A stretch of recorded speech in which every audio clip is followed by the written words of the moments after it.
Assalamualaikum warahmatullahi wabarakatuh. Perkenalkan, nama saya Nurtanti Handayani, NPM 1811110341 dari Fakultas Tarbiyah dan Keguruan, Prodi Pendidikan Agama Islam, dengan dosen pembimbing lapangan Bapak M. Indra Saputra, MPDI.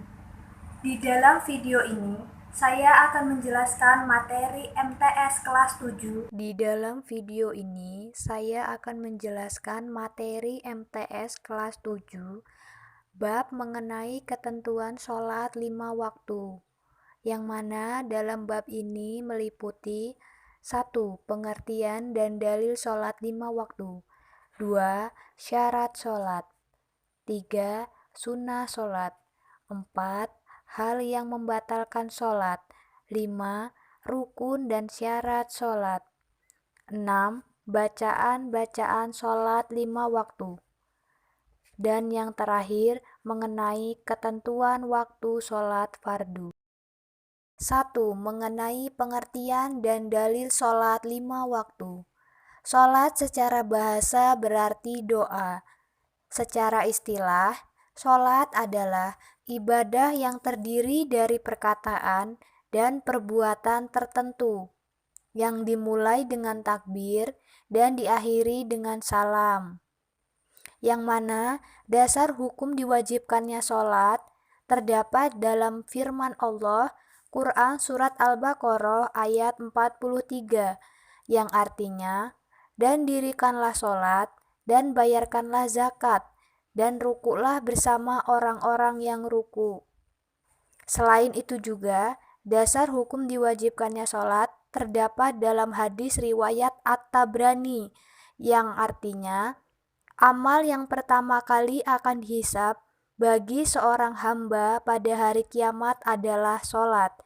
Jika sholatnya baik, maka akan dinilai baik semua amalnya yang lain. Dan jika sholatnya rusak, maka akan dinilai jeleklah semua amalnya yang lain. Sholat dalam Islam menempati kedudukan sangat penting, karena sholat adalah perbuatan yang pertama kali akan dihisab atau dihitung pertanggungjawabannya kelak di hari kiamat. Syarat sholat.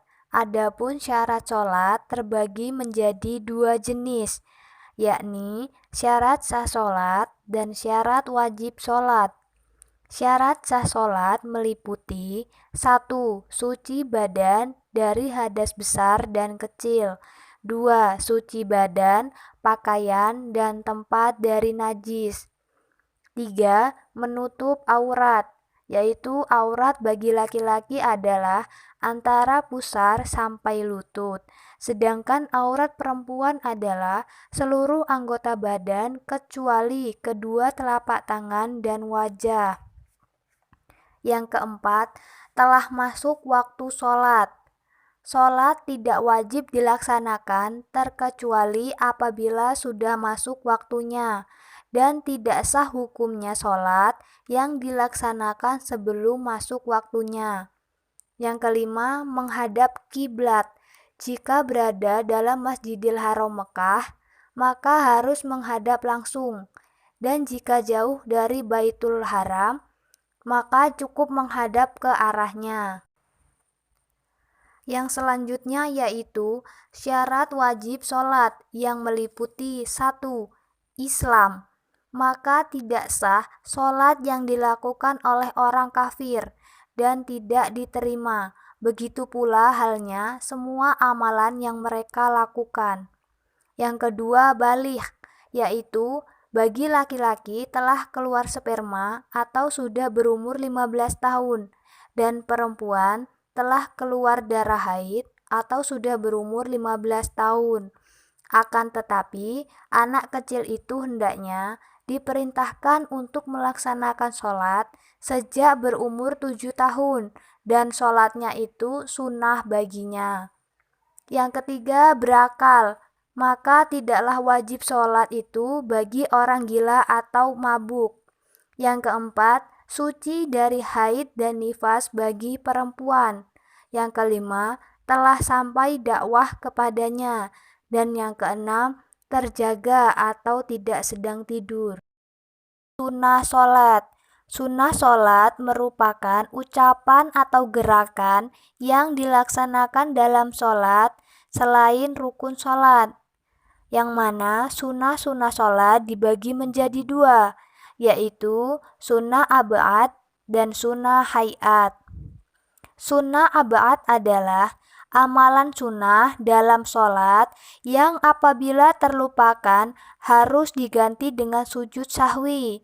Yang termasuk sunnah ab'ad adalah tasyahud awal, membaca sholawat pada tasyahud awal, membaca sholawat atas keluarga Nabi pada tasyahud akhir, membaca kunut pada sholat subuh dan sholat witir pada pertengahan hingga akhir bulan Ramadan. Sunnah hayat. Sunnah hayat adalah amalan sunnah dalam sholat yang apabila terlupakan tidak perlu diganti dengan sujud sahwi. Yang termasuk sunnah hayat adalah mengangkat tangan ketika takbiratul ihram sampai sejajar ujung jari dengan telinga dan telapak tangan sampai bahu. Meletakkan tangan kanan di atas tangan kiri ketika sedekap. Memandang ke tempat sujud kecuali waktu membaca asyhadu alla ilaha illallah. Ketika itu pandangan ke telunjuk tangan. Membaca doa iftitah. Tumak ninah atau diam sejenak sebelum atau sesudah membaca surat Al-Fatihah. Mengucapkan lafal amin ketika sudah membaca surat Al-Fatihah. Membaca surat selain surat Al-Fatihah setelah membaca surat Al-Fatihah. Mendengarkan bacaan imam bagi makmum. Mengeraskan suara pada 2 rakaat pertama sholat maghrib, isya, dan subuh. Membaca takbir intikal setiap ganti gerakan kecuali ketika berdiri dari ruku. Membaca ketika iktidal. Hal-hal yang membatalkan sholat. Adapun yang membatalkan sholat antara lain berbicara dengan sengaja, tertawa, berhadas, besar maupun kecil, terbuka auratnya, merubah niat, membelakangi kiblat, makan dan minum, murtad, meninggalkan salah satu rukun sholat dengan sengaja, dan bergerak dengan banyak atau lebih dari 3 kali gerakan secara berturut-turut. Tentang rukun dan syarat sholat. Tentang rukun sholat ini dirumuskan menjadi 13 perkara. Yang pertama, niat, yang artinya menyengaja di dalam hati untuk melakukan sholat. Niat adalah rukun kolbi. Yang kedua, berdiri bagi yang berpuasa, atau jika tidak dapat berdiri, maka boleh dengan duduk. Dan jika tidak dapat duduk, boleh dengan terbaring. Yang ketiga yaitu takbiratul ihram, membaca Allahu Akbar.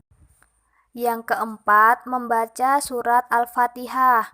Yang kelima, ruku dan tumak ninah, yang artinya membungkuk sehingga punggung menjadi sama datar dengan leher dan kedua belah tangannya memegang lutut.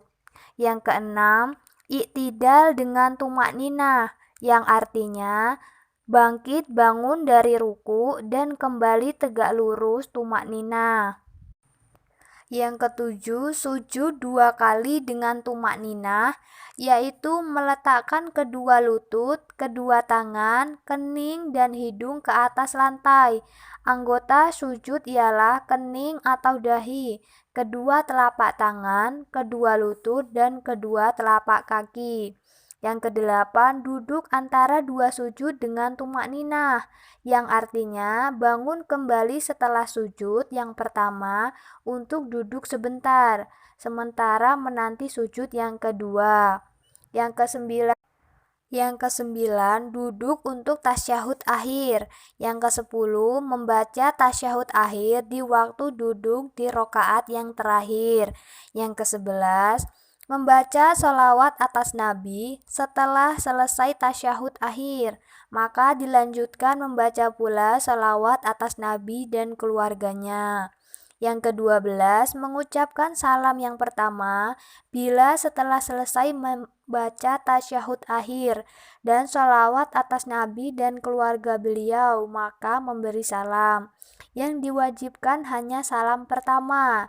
Dan yang ke-13 yaitu tertib, yang artinya berturut-turut menurut peraturan yang telah ditentukan. Rukun-rukun fiil itu harus dilaksanakan dengan tumaknina, yakni berhenti sejenak sekadar ucapan subhanallah. Bagian yang keenam mengenai bacaan-bacaan sholat 5 waktu, yaitu meliputi takbir, doa iftitah, surat Al-Fatihah, doa ketika ruku, doa iktidal, doa sujud, doa duduk di antara dua sujud, bacaan tasyahud awal, doa tasyahud akhir, doa-doa setelah membaca tasyahud akhir dan sholawat, dan terakhir ucapan salam dalam sholat. Bagian yang terakhir mengenai ketentuan waktu sholat fardu. Di dalam Al-Quran, Allah Subhanahu wa Ta'ala sudah menegaskan bahwa sholat itu ditentukan waktunya. Dalam Quran surat An-Nisa ayat 103, yang artinya bahwasanya sholat itu adalah fardu yang telah ditentukan waktunya untuk semua orang yang beriman. Waktu-waktu sholat fardu. Sholat zuhur, yaitu awal waktunya setelah condong matahari ke barat dari pertengahan langit, dan akhir waktunya apabila bayang-bayang telah sama panjangnya dengan sesuatu. Waktu asar, yaitu waktunya mulai dari habis waktu zuhur sampai terbenam matahari. Waktu maghrib, yaitu waktunya dari terbenam matahari sampai terbenam syafaq yang merah atau cahaya merah di kaki langit sebelah barat. Sholat isya, yaitu waktu isya dari hilangnya syafaq merah sampai terbit fajar shadiq, atau Rasulullah Shallallahu Alaihi Wasallam kerap kali mengakhirkan isya hingga sepertiga malam.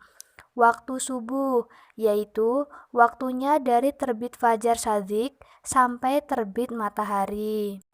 Selain itu juga ada waktu-waktu yang dilarang untuk mengerjakan sholat atau makruh tahrim.